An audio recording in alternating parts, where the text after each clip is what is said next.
Ya, hari ini kita akan membahas materi tentang siklus akuntansi perusahaan jasa, di mana setiap kali kita belajar akuntansi itu akan selalu melewati tahapan-tahapan dari analisis dokumen transaksi. Ini nanti biasanya kita dalam latihan soal itu akan dirubah jadi kalimat transaksi seperti yang sudah dikerjakan pada pembahasan persamaan dasar akuntansi.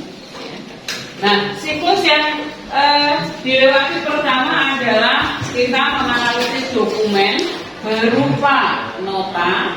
Ya, apa itu nota? Ini adalah, sudah pernah tahu nota? Ya, bukti transaksi jual beli secara tunai. Ya, sedangkan kalau kita lakukan secara kredit itu buktinya berupa faktur. Ya, jadi kalimat soal yang ada di transaksi, contohnya kemarin pembelian perlengkapan secara tunai itu nota. Tapi kalau tunainya ganti kredit dari toko siapa, itu buktinya berupa faktur. Ya, jadi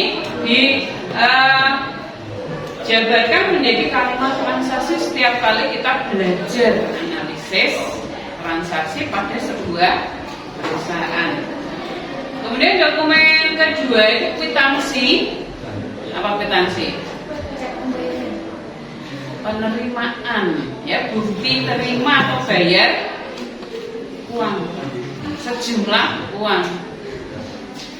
Jadi ini yang bersama ya, ceknya bayar atau terima uang. Yang cek sama tetapi dari bank.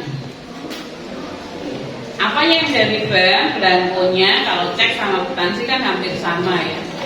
Dibuat, dicetak. Kalau kwitansi dijual umum, kalau cek kita harus jadi nasabah sebuah bank. Mau BRI, BNI, ya, BCA yang swasta itu punya nomor kode tersendiri supaya ceknya tidak dipalsukan. Jadi kalau kita membayar uang, keluarkan duit, buktinya kita minta kwitansi, terus kita bawa pulang sebagai pengeluar uang, kita dapat lembaran yang panjang, disobek gitu kan, ada geletannya. Yang ditinggal di perusahaan atau yang terima itu yang kecil, namanya bonggol kwitansi atau bonggol cek atau sus kwitansi, sus cek. Jadi dua-duanya punya bukti. Oh, disimpan. Yang ditinggali di sini, oh ya, ini tanggal sekian saya terima dari siapa. Nanti direkap supaya tidak ya, tidak ada yang lewat. Saatnya jam kedua dimulai. Nah, dari faktur tadi, kalau kita menjual barang secara kredit, kemudian ada perjanjian kalau barang tidak sesuai, barang rusak, cacat, ini bisa dikembalikan. Pada saat kita menjual, kemudian ada pelanggan yang mengembalikan, ini nanti munculnya nomor 567 itu di perusahaan dagang banyaknya ya, faktur sampai 7 ini. Retur atau pengembalian.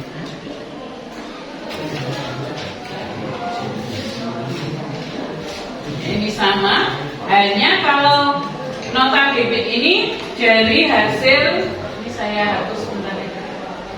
Dari hasil debit ini pembelian, kalau kredit itu dari penjualan. Pengembalian barang yang dibeli secara kredit itu kita mengeluarkan nota debit. Tapi kalau penjualan secara kredit nanti namanya nota kredit.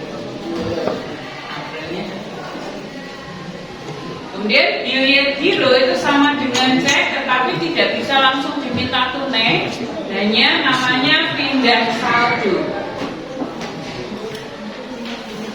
Kalau cek, pembayar itu punya rekening di bank, yang dibayar tidak harus punya. Tapi kalau biaya biro itu dua-duanya, antara pembeli dan penjual semuanya harus punya rekening di bank. Hampir sama cetakannya, tapi di tengahnya dikasih tidak bisa ditunaikan. Ada kotak kecil ya di tengah. Artinya kita bisa ngambil uang kalau sudah ada pemindahan saldo. Ini buktinya ya, yang dimana nomor 1 sampai 7 biasanya dirubah kalau harus dinampakkan bukti 1 bulan saja transaksi di perusahaan ya, misalnya tanggal 1, realita kenyataan bengkel kecil saja, pelanggan yang datang itu bisa lebih dari 5 orang, 1 A, B, C, D, E ya, maka diambil contoh untuk pengerjaan kita tanggal 1 itu saja ada yang dilewati tanggalnya ya, kalau urut tanggalnya misalnya April itu sampai tanggal 30, masing-masing 5 transaksi ya, dan banyak sekali buktinya terpenuhi.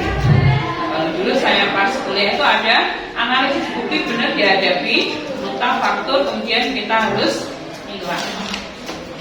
Ini dokumennya ya. Kemudian nanti setelah kita bisa menganalisis dokumen atau bukti transaksi, langkah selanjutnya adalah kita harus bisa mendebit dan mengkredit, dimana ini adalah pengertian dari jurnal. Untuk perusahaan jasa biasanya ditambahi JU ya, jurnal umum. Ada jurnal umum, pasti nanti ada jurnal khusus yang nanti kita bahas di semester 2 pada perusahaan ya. Harus mengikuti pengertiannya. Debit harus didahulukan baru kredit.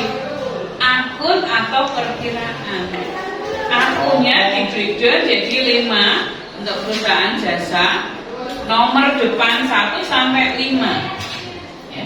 Dimana perbedaannya nanti pada PDA kemarin pendapatan dan beban serta prive itu masuk kelompoknya ekuitas ya.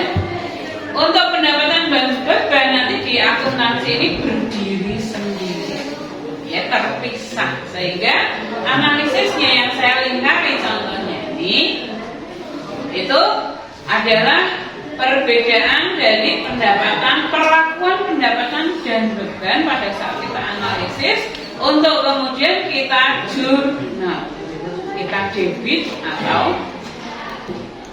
Nah, rumusnya simpel ya. Semua aktiva apabila mengalami penambahan, di LKS juga ada rumusnya ya, tapi saya buat berbeda, lebih simpel ini. Semua aktiva lancar, kas, piutang, perlengkapan gitu ya, semua diperlakukan sama apabila mengalami penambahan, itu kita katakan bisa. Khusus untuk akumulasi berlawanan, dia tetap aktiva, tetapi normalnya yang di plus kemudian dilingkari ini adalah saldo normal. Aktiva semua harus ada di sebelah. Kemudian kewajiban di sebelah kredit normalnya ya, apabila mengalami penambahan diletakkan sebelah kredit. Prive beda dengan ekuitas ya, kebalikannya. Ini agak mention gitu. Prive-nya itu 2, 3 ini ya, mana ya kebalikannya. Ekuitas normalnya di sebelah kredit, dengan prive sebaliknya. Sementara pendapatan normalnya di sebelah kredit ya, apabila mengalami penambahan di sebelah kredit. Sedangkan beban apabila bertambah di sebelah. Nah, untuk penggunaan aplikasi rumus ini ya, langsung dicontoh analisis yang sudah pernah dibuat untuk PDA. Saya tulis ulang dengan perbedaan ya, di nomor-nomor atau tanggal-tanggal yang dilingkari, khususnya untuk pendapatan beban. Misalnya tanggal 1B kemarin analisisnya adalah ekuitas, beban pendirian berkurang, gitu ya. Sekarang dirubah, beban pendirian itu punya akun sendiri, maka analisisnya B, beban pendirian bertambah. Tadinya nggak ada, sekarang ada. Yang agak beda pada beban dan privé. Jadi tambah, kalau kemarin E min ya, jadi B plus. Setelah kaitannya dengan pendapatan dan beban, kita tulis ulang ya analisisnya. Kemudian rumusnya kita terapkan di tanggal 1A. Ada aktiva kas bertambah. Rumus yang kita pakai terapkan di sini adalah A bertambah, itu harus dicatat di sebelah ini, tambah di sebelah. Ya. Kemudian E bertambah, di maka kita tambahin di atasnya ke di bawah. Kemudian dengan cara yang sama 1B, A-nya berkurang. A berkurang dicatat sebelah, maka ditambahi K. Kemudian di bebannya ya, bertambah, beban bertambah dicatat sebelah D. Itu caranya atau analisis jurnal. Kalau kemarin namanya analisis transaksi untuk PDA, sekarang analisis jurnal. Ya. Dengan cara yang sama, tanggal 2 April nih, A bertambah. Tambahi kode apa? A bertambah. K bertambah. K bertambah kredit. Kemudian tanggal 4 A bertambah lagi, debit. K bertambah lagi, kredit ya, sama K bertambah. Kemudian di tanggal 7 ada 2 aktiva, dua-duanya bertambah, maka kita kasih debit ya, A bertambah. Kemudian pendapatan usaha bertambah, dicatat sebelah kredit. Nambah itu. Kemudian tanggal 10 A berkurang, K berkurang, debit. Tanggal 13 A bertambah, K bertambah, A berkurang, B bertambah, A berkurang, B bertambah, A bertambah, P bertambah. Kemudian tanggal 21 A bertambah, A yang lain berkurang, A berkurang, B bertambah. Ini sama ya, A berkurang, B bertambah, A berkurang, A berkurang. Itu caranya membuat analisis jurnal. Cara untuk pertama kali muncul analisis A, K, sekarang tambahi E, P, B gitu. Ini sama dengan pada saat kita belajar analisis di PJ. Tinggal tambahi debit kredit, kemudian ada perubahan pada pendapatan dan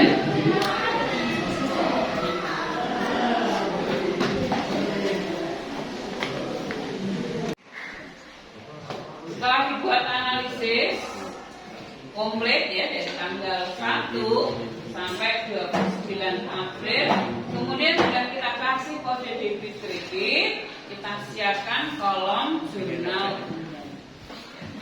Di mana untuk mencatat jurnal umum sesuai teorinya adalah debit harus didahulukan. Misalnya tanggal 1A, ini masih Maretnya, cukup ditulis satu kali ya. 1A. Debitnya adalah kas, ya kebetulan ini. Kreditnya modal rumah.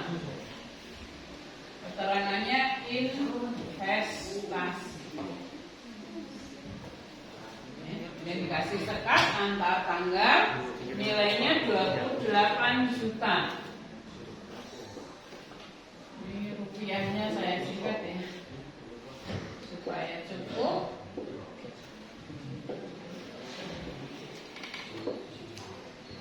Bacanya, kalau dalam jurnal, kas debit 28 juta, modal rumah kredit 28 juta. Kemudian yang 1B, debitnya kita dahulukan sehingga nulisnya adalah beban pendirian terlebih dahulu. Ya, walaupun di sana analisisnya kas. Ya, tetapi debitnya harus ditulis terlebih dahulu setelah masuk kolom. Beban pendirian kreditnya kas. Nilainya adalah 3 juta.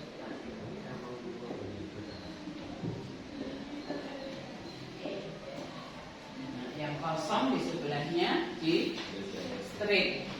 Jangan sampai keliru ya. Nanti kebanyakan pada latihan soal itu seperti 1B ini kebalik, kas ditulis di atas, B-nya bebannya ditulis di bawah, tetapi Bu angkanya kan saya benar ya. Misalnya ini di kredit kemudian ini debit. Maksudnya benar tetapi menyalahi aturan jurnal, yaitu debit harus didahulukan. Ya, kemudian tanggal 2 dengan cara yang sama, minimal di dalam jurnal itu ada satu akun atau perkiraan sebelah debit dan akun lain satu di sebelah debit. Kalau muncul seperti tanggal 7 nanti ya, 2 debit, 1 kredit boleh. Asal selalu nanti kita ceknya seimbang nilai debit dan kita coba lanjutkan yang tanggal 4. Kita ganti bulan ya, April. Tanggal 2 dulu.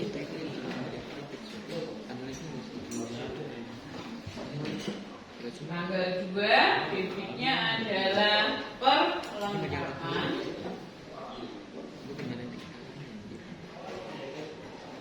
Sama utang usaha.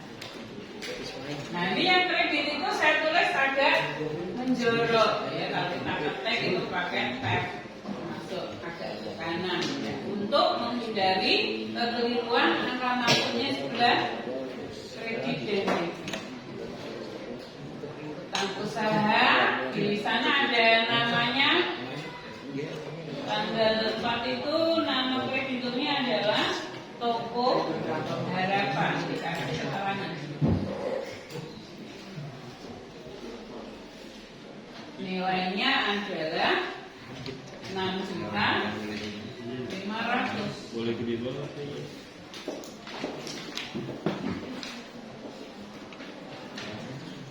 Kemudian tanggal 4 perawatan dengan utang usaha. Ada nama tokonya Pak? Toko Sinar Mulia. 13.500.000.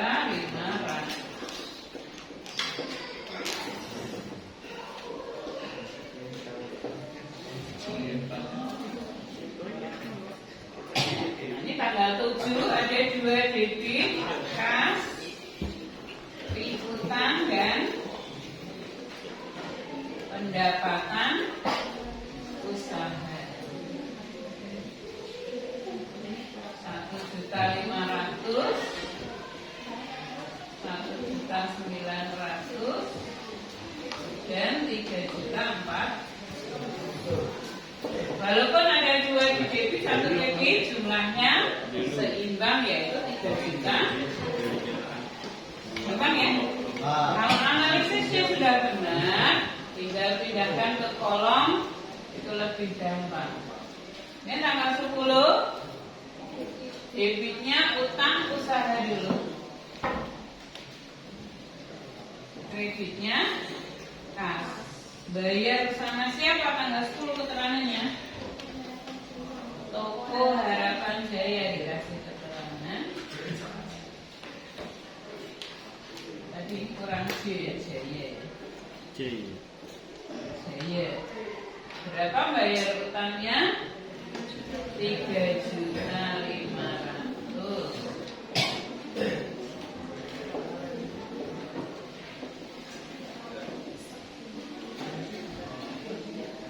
Kemudian tanggal 13,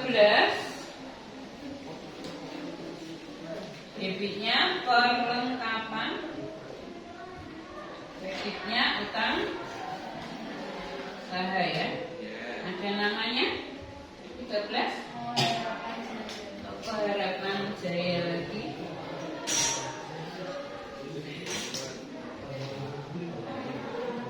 Nilainya yang kita beli adalah 4.150.000. Kalau masuk kolom kita tulis komplit.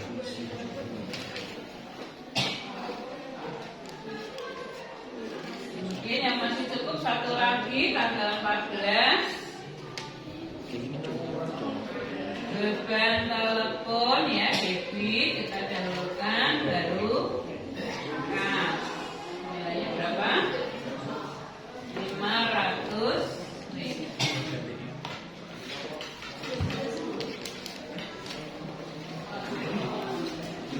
Terusnya bisa dilanjutkan ya sendiri seperti itu. Kalau misalnya seperti di depan, nggak cukup, maka buka lagi, namanya halaman 2. Kalau ini berarti halaman 1.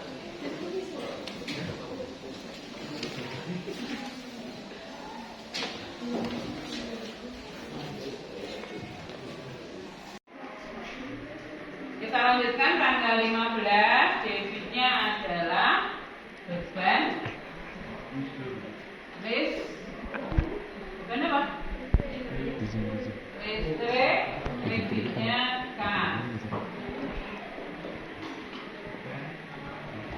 Nilainya adalah 915.000.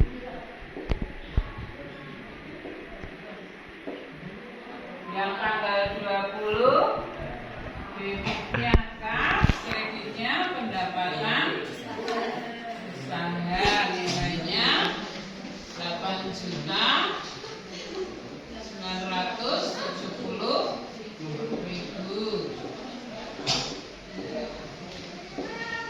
Tanggal 21, debitnya kas, kreditnya piutang usaha. Jumlahnya adalah 1.900.000.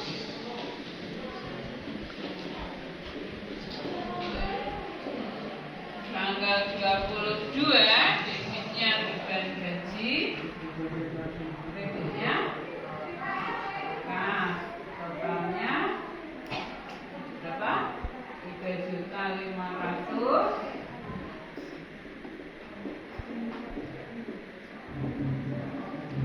Tanggal 25, debitnya serba-serbi,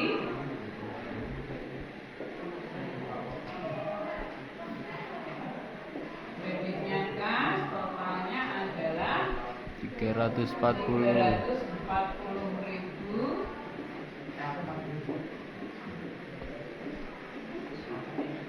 Terakhir, debitnya utang usaha,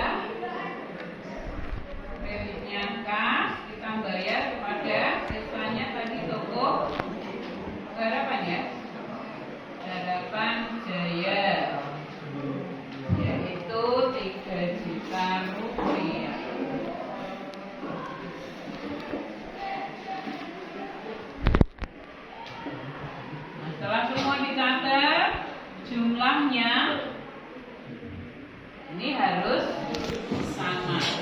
Dan pasti sama apabila kita checking tiap tanggal itu masuk nominal ya. Ini 3 juta, jangan sampai ada yang kurang nolnya yang membuat tidak sama.